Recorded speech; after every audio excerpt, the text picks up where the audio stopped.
explica cosas. Manuel te lo explica. Yo te lo explico.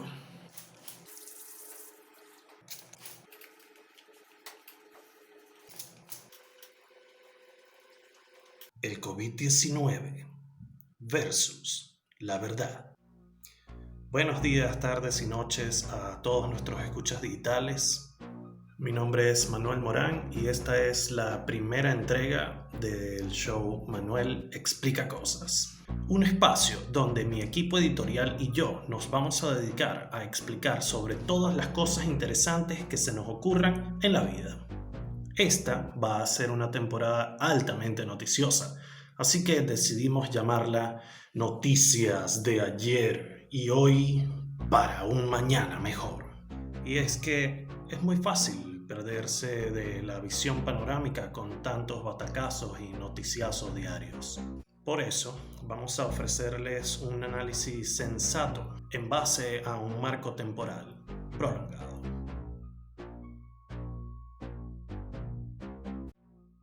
Qué palabras tan serias, ¿no? El 12 de marzo, el gobierno de Nicolás Maduro anunció la emergencia permanente en Venezuela. Permanente, porque la emergencia ya estaba desde hace años.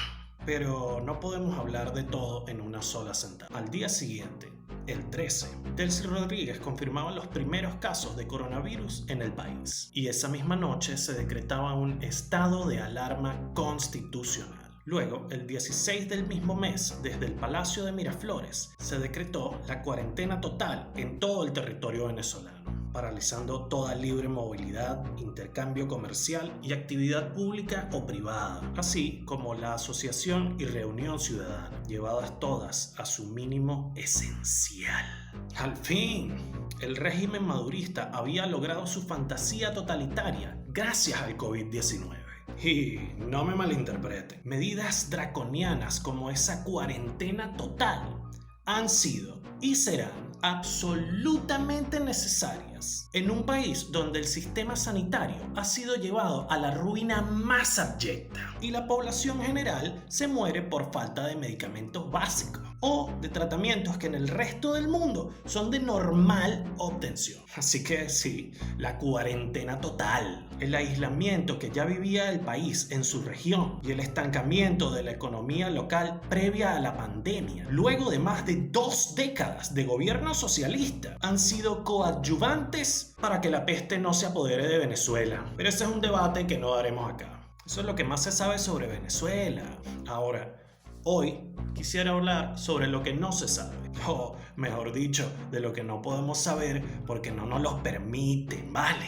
La curva de contagios oficial en Venezuela no se parece a ninguna. En ninguna otra parte del mundo hay días donde no se reportan casos o días en los que se reportan cientos de contagios y al otro día solo un puñado. Y existe una buena razón para esto. El partido que mantiene secuestrado al Estado venezolano sostiene un monopolio de la información y toda prensa independiente de este no solamente es censurada, sino peor aún, perseguida y castigada.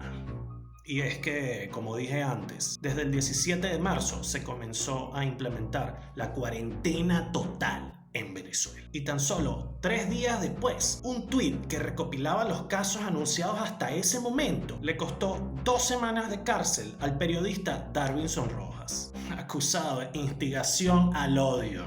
Sí, por un tuit que daba reportes de caso. Para el momento en que Darwinson Rojas permanecía en los tristemente célebres calabozos venezolanos, ya la ONG Espacio Público contabilizaba una decena de detenciones en el país por informar sobre el escenario del coronavirus sin estar asociado al gobierno o contar con su aprobación oficial.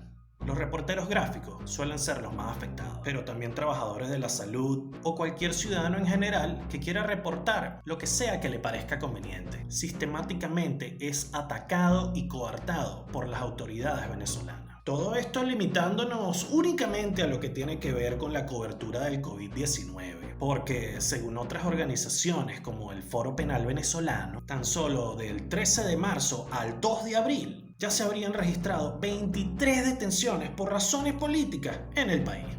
Lo que nos deja entender que en Venezuela la situación en materia de derechos humanos es peor que la del COVID-19. al menos por lo que el partido del gobierno nos deja ver en esa materia.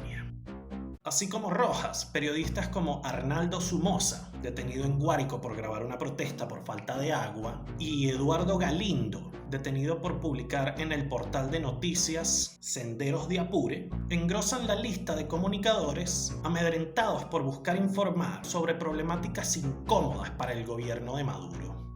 Aunque lo que realmente ilustra el punto del totalitarismo rampante en los tiempos del COVID son los casos como los del médico Luis Araya, del hospital Pastor Oropesa Rieira de Carora, o de la bioanalista Andrea Sayago, del Hospital Universitario de Valera, ambos detenidos e imputados con cargos similares a los de Darwinson Rojas, por publicar un estado de WhatsApp con sus teléfonos celulares. Es así como la libertad de expresión y el derecho a discernir son vulnerados por un Estado policial que, aunque vive declarándose en guerra, manifiesta ser amoroso y garante de la paz. Yo siempre pido de ustedes sus oraciones y sus bendiciones. Y pido que convirtamos la oración en acción, el amor en acción y la acción en resultados, para el bien común, para el bienestar de nuestra patria, cuna de libertadores, nuestra patria, cuna de Bolívar.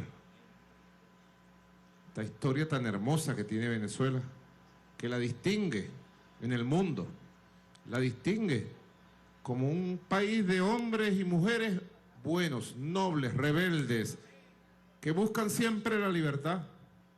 Nosotros buscamos siempre la libertad, donde estemos. En el momento de mayor oscuridad, siempre vemos la luz de la libertad y de la vida. Yo soy un hombre cristiano de Cristo. Otra de las que han sentido de lleno este amor extraño del gobierno venezolano fue la periodista Carol Romero, desaparecida por 30 horas por las autoridades, luego de ser presuntamente golpeada y robado su teléfono, con el que intentaba grabar una manifestación en una gasolinera de Caracas. En una próxima edición profundizaremos sobre el tema de la gasolina, o mejor dicho, sobre el tema de la falta de gasolina en un país petrolero como Venezuela. Hoy no hay tiempo de todo, ¿ok?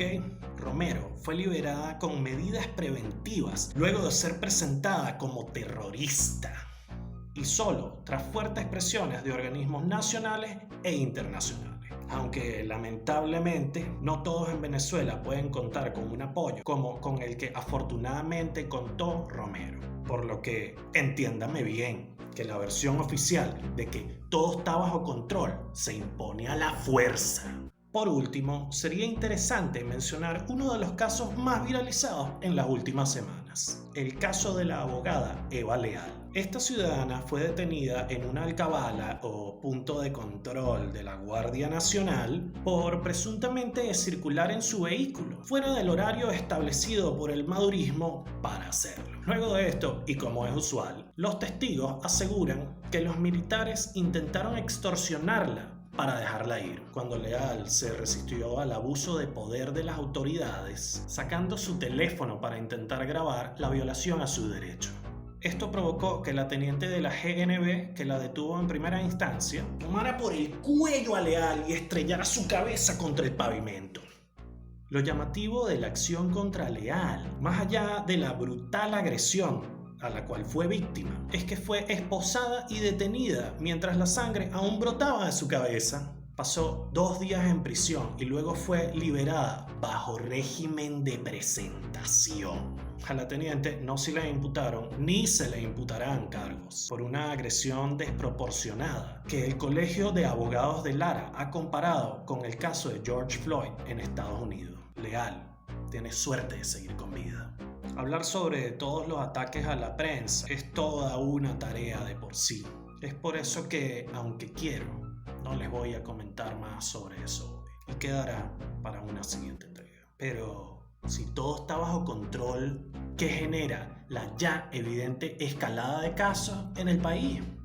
Pues, como ya es costumbre, el madurismo apela discursivamente al enemigo externo, acusando al gobierno colombiano de haber dado la orden de inocular el virus en Venezuela. Sin embargo, tras la nube discursiva se encuentran algunas explicaciones científicas, porque el 8 de mayo la Academia de Ciencias Físicas, Matemáticas y Naturales de Venezuela publicaba el estudio Estado actual de la epidemia del COVID-19 en Venezuela y sus posibles trayectorias bajo varios escenarios, donde se proyectaba un aumento sustancial en la tasa de contagios de los nuevos casos por día durante la primera semana de junio y un pico posible de hasta 1.000 casos diarios para septiembre de este año.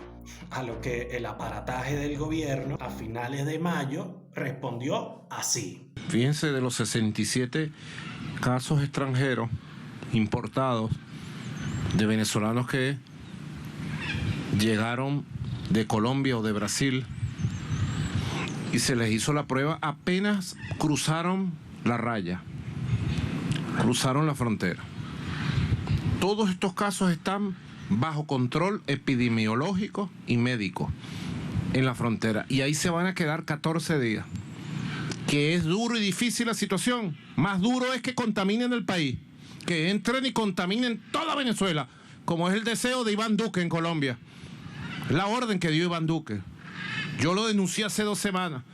Una reunión muy infausta de Iván Duque dando una orden de hacer todo lo que se puede hacer para contaminar a Venezuela.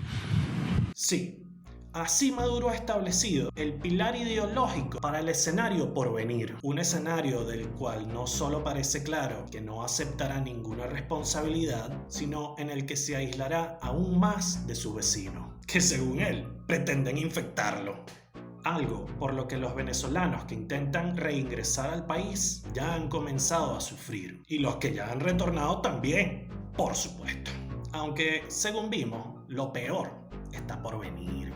Por lo que hemos observado, podemos proyectar que en los próximos meses, cuando el pico de contagio se agudice, el gobierno reaccione de la única manera que sabe hacerlo, incrementando el control social y disminuyendo las libertades civiles, aislando al país cada vez más, porque después de todo, los contagios son importados y todo está bajo control. Eso es lo que tenemos hoy. Miedo y represión. Medidas que no deberían agradar ni siquiera a los simpatizantes del gobierno ni a Maduro, pues no saber realmente qué es lo que acontece, no contar con el derecho básico a la información contrastada y organismos que evitan toda clase de responsabilidad o transparencia, limitando toda crítica, eventualmente podría afectar a cualquier venezolano sin importar ideología, creencias o valores. En cuanto a la verdad del coronavirus, no la podemos saber realmente. No está permitido, pero lo que sí sabemos es que la pandemia se llevó algunas de las últimas libertades civiles que le quedaban a los venezolanos. Razón por la cual hemos hecho este video, para que se sepa más sobre lo que pasa en Venezuela y quizá ayudar a la creación de conciencia sobre la importancia del derecho a la información, a la protesta y a vivir en libertad. Este espacio es una ventana para los que se la han cerrado.